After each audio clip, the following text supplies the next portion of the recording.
अभी हमने कहीं पढ़ा परमात्मा की उपासना के साथ कामनाएं जोड़ना ओछापन है। तो छठ पूजन के जितने गीत हैं उसमें सूर्य भगवान से, छठी मैया से पीड़ा निवारण की प्रार्थना की गई है, गुहार लगाई गई है। तो क्या ये ओछापन है? परमात्मा की उपासना के साथ कामनाएं जोड़ना ओछापन है। और छठ में तो गुहार ही है, अंधन को आंख दो, है ना गीत, बाझन को पुत्र दो, लंगड़े को पैर दो, ये सब है। पुत्री दो, पंडित दामाद दो, है ना। पंडित दामाद मतलब ज्ञानी दामाद, मूर्ख दामाद मत दो। देखिए गीत में कितनी अच्छी अच्छी बातें भी हैं। पुत्री भी दो, खाली पुत्र नहीं मांगती है छठी मैया से। छठी मैया के बारे में तो हमने बताया था ना, कहानी तो बहुत है। देवसेना नाम है, कार्तिकेय की पत्नी है। कार्तिक मास में इसलिए छठ होता है। कृतिका नक्षत्र है। भगवान शिव के वीर को पार्वती के साथ मिला, धारण नहीं कर पाई तो वो नीचे गिरा, जो जायगोट बना। उसको 6 कृतिकाओं ने पाला। नक्षत्र है ना कृतिका, उससे कार्तिकेय भगवान हुए। पुत्र के हैं तो पार्वती पुत्र और शिव पुत्र, लेकिन पाला कौन उनको? 6 कृतिकाओं ने। कुछ लोग कहते हैं ब्रह्मा की मानस पुत्री है, इंद्र की मानस पुत्री है। और राजा प्रियव्रत को संतान नहीं होती थी तो ऋषि ने बताया यज्ञ करो पुत्रष्टि, लेकिन मरी हुई संतान हुई। तो फिर क्या हुआ? राजा दुखी हो गए, प्रियव्रत आत्मदाह करने चले गए। तो उसी समय आकाश मार्ग से देवसेना प्रकट हुई, बोले कि कार्तिक शुक्ल पक्ष के 6ठे दिन वो था, वो दिन ये पर्व करो तो तुम्हारी मृत संतान जीवित हो जाएगी। तुम जीवित हो गई। इसलिए संतान बीमार पड़ता है, पैदा नहीं लेता, या बहुत हमेशा रोगी रहता है, डॉक्टर जवाब दे देता है, तो लोग छठ को की कामना गचते हैं, तो कहते पुत्र या पुत्री, संतान जो है स्वस्थ हो जाती है, आयु बढ़ जाता है। ये सामान्य क्रम अपने दिमाग में यही है। तो सवाल है कि उपासना के साथ कामनाएं जोड़ना ओछापन है? अब इसको आप समझिए, इस प्रश्न का जवाब भगवान ने गीता में और तुलसीदास जी ने रामायण में कहा। राम भगत जग चारी प्रकार, चारों सुकृति अनग उदार। भगवान के, राम के भक्त 4 प्रकार के हैं और चारों अच्छे कर्म करने वाले हैं। क्या क्या करने वाले? सुकृति, ये अनग यानी निष्पाप है, उदारा यानी उदार है। अच्छे कर्म करने वाले हैं, निष्पाप हैं और उदार होते हैं।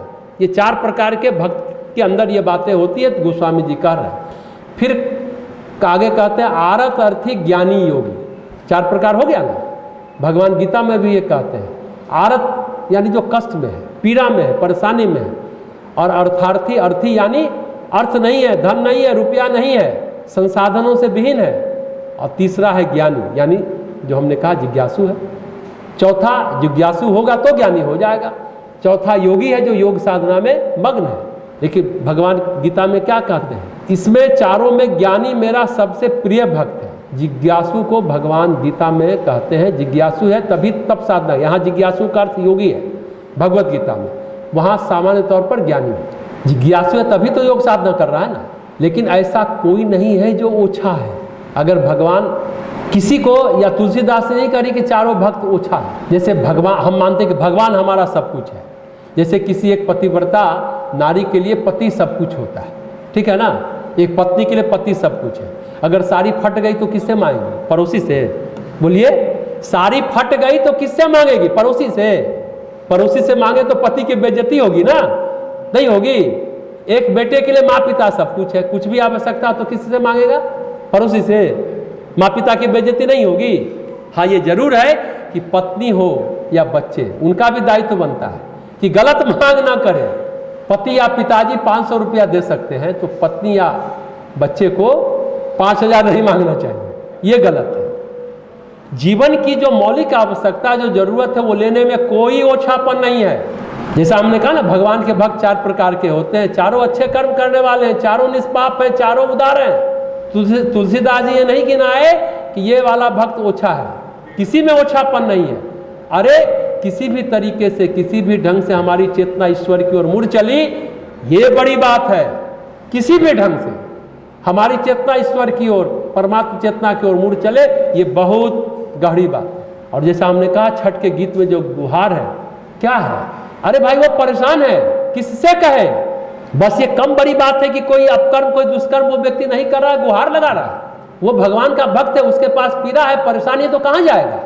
अभी छठ खत्म हुआ तो उसके नेक्स्ट है लीना सिन्हा, जो अपने गायत्री गीत माला के गीत को लिखती हैं, बहुत कुछ लिखती हैं, विदुषी है, मधेपुरा की है, दिल्ली में प्रिंसिपल है। उनका ऑपरेशन हुआ, उससे लिखा, हमको लिखा, ऑपरेशन से जैसे ही होश आया तो पहला हमको लिखा, बहुत श्रद्धा रखती है अपने शक्तिपीठ के लिए। क्या लिखा आप ध्यान से सुनिए, विज्ञान और अध्यात्म दोनों की सहायता मिली। देखिए ऑपरेशन हुआ तो लिखती है विज्ञान और अध्यात्म दोनों की सहायता मिली, दोनों को हृदय से नमन करने की इच्छा हो रही है, वो कृतज्ञ है, इसमें ओछापन कहाँ है। लीना ने क्या लिखा है, एक ने सुख दुख से परे जाने की शक्ति दी, कोशिश की, तो दूसरे ने जीवन को आसान बनाया।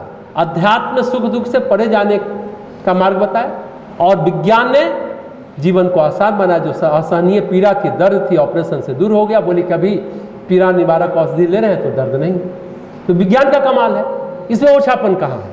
अब एक और बात सुनिए, ईसावास उपनिषद के ऋषि कहते हैं, उपनिषदकार कहते हैं कि विद्या अविद्या, संभूति और असंभूति दोनों की उपासना करने वाले अंधेरे में रहते हैं, ऐसा बताया गया। इसको हम इस तरह से समझें कि अगर कोई आदमी परमेश्वर की उपासना डायरेक्ट या इनडायरेक्ट करता है, देव पितर की उपासना करता है, परमेश्वर की उपासना भी किसी आकांक्षा के लिए करता है, कुछ चाहिए, आरत यानी अर्थार्थी है। हालांकि ज्ञानी योगी आकांक्षाओं से भरे नहीं, वो आरत है, अर्थार्थी है, आवश्यकता से भरे हैं, उनको आवश्यकता इसलिए करता है। फिर भी सभी अंधेरे में, जो योगी ध्यानी है वो भी गीता से भी ऊपर की बात ऋषि कहते हैं, ऊंचे तल का समझ है, विद्या भी माया है, अविद्या भी माया है, संभूति भी माया है, असंभूति भी माया है। भ्रांति आपको अंधेरे में रखेगा, प्रकाश नहीं आएगा। लेकिन यहाँ और आगे कहते हैं कि उसकी व्याख्या है उस श्लोक की कि दोनों को साथ साथ लेकर चलना होगा। अगर निर्विकार ब्रह्म की उपासना कर रहे हैं तो रोटी कैसे खाओगे जब तक देह, और साकार ब्रह्म देव पितर की उपासना कर रहे हो तो वहीं तक सीमित रह गए तो भी अंधेरे में हो, दोनों अंधेरे में, इस तरह से। अब देखिए राम के पूर्वज महाराज रघु थे, उन्होंने सब कुछ प्रजा के हित के लिए सभी धन साधन लगा दिया, महल को भी दान कर दिया, कुटिया में रहने लगे, मिट्टी के बर्तन में खाने लगे और वहीं साधना उपासना करने लगे और वहीं से राजकाज भी चलाने लगे। एक कौत्स नामक ब्रह्मचारी आया, उसको अपने आश्रम के लिए कुछ धन चाहिए था, राजा तो सबको देते थे, आया तब तक तो राजा गरीब हो चुके थे तो उनके पास एक भी स्वर्ण मुद्रा नहीं थी।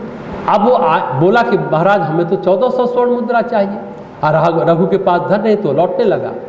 बोले कि रुको, टैक्स तो हमको मिलता था राजा से, हमने तो, हमारा परिवार तो देवासुर संग्राम में गया है, वहाँ गया, उनको भी हमने, तीनों लोग पर शासन था ना, तो कुबेर से टैक्स मांगे। पहले कुबेर ने इनकार कर दिया, यक्ष है ना कुबेर, यक्ष लोग पर भी शासन होगा उनका।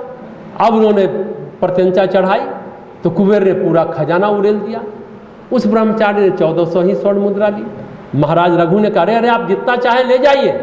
उस ब्रह्मचारी ने क्या कहा, ध्यान से सुनिए, ये हम लोग को सोचना चाहिए, हम ब्राह्मण फिर नहीं रह जाएंगे, मुझे जरूरत ही 1400 स्वर्ण मुद्रा की है, फिर एक्स्ट्रा क्यों ले। फिर जो बचा स्वर्ण मुद्रा महाराज रघु ने क्या किया, फिर कुबेर को वापस कर दिया। क्या अद्भुत बात है। ये क्या है, आरत और अर्थार्थी की महिमा। जितनी आवश्यकता है उतनी ही चाहिए, उससे अधिक नहीं चाहिए। आरत और अर्थार्थी इसलिए है कि कालांतर में वो ज्ञानी और योगी हो जाएगा, ज्ञानी और योगी वो बन जाएंगे। इसलिए संभूति और असंभूति दोनों को साथ लेकर चलना होगा। कालांतर में जब बात समझ में आ जाएगी तो प्रकृति स्वतः ही हमारी आवश्यकता पूरी करने के लिए प्रतिबद्ध रहेगी। तो फिर आवश्यकता की पूर्ति के लिए हमको सोचना छोड़ देना चाहिए, जो इस अब लेवल पर जीने लगा है। और जो छोड़ देता है वो अंधेरे से बाहर निकल जाता है। अरे बहुत सारी व्यथा कथा तब तक है जब तक मैं हूँ, अहंकार है, मैंने ये किया, मैंने वो किया, मैं यह नहीं कर पाया, तभी तक व्यथा है, कथा है, दुख है, कष्ट है। जब ये लगता है मैं हूँ ही नहीं, ये दुनिया तो पहले से चल रही है, हु आर यू, मैं कौन हूँ, तब बात बन जाएगी। सबसे बड़ा ज्ञान क्या है जानते हैं, मैं कुछ भी नहीं, सबसे बड़ा ज्ञान। और सबसे बड़ी मूर्खता क्या है, मैं ही हूँ, अहंकार, अभिमान। और जब ये लगे कि मैं हूँ ही नहीं, ये पहले से चल रहा है, तो बात बन जाएगी। और सच ये भी है कि कोई करता नहीं है, करता तो सिर्फ प्रकृति है, करती है, और परमात्मा करता है। हम तो मुफ्त का अभिमान लिए ढोए फिरते हैं। एक अवस्था के बाद आरत और अर्थार्थी को ही पता चल जाता है कि स्वाभाविक रूप से रोजी रोटी चल जाएगी, हमने तो कुछ किया ही नहीं, सब हो गया, अपने आप हो गया। पीड़ा में है तो गुहार लगाएगा, पर पीड़ा निवारण भी अपने आप हो जाता है। जब तक समय है कष्ट का तब तक सहारा चाहिए, कोई ओछापन नहीं है। भगवान की ओर मुड़ जाना बहुत बड़ी घटना है। एक बार प्रकाश की ओर मुड़ गए, हम कितने भी अंधकार में हो लेकिन हम प्रकाशित हो जाएंगे भाई, कितने भी अंधकार में।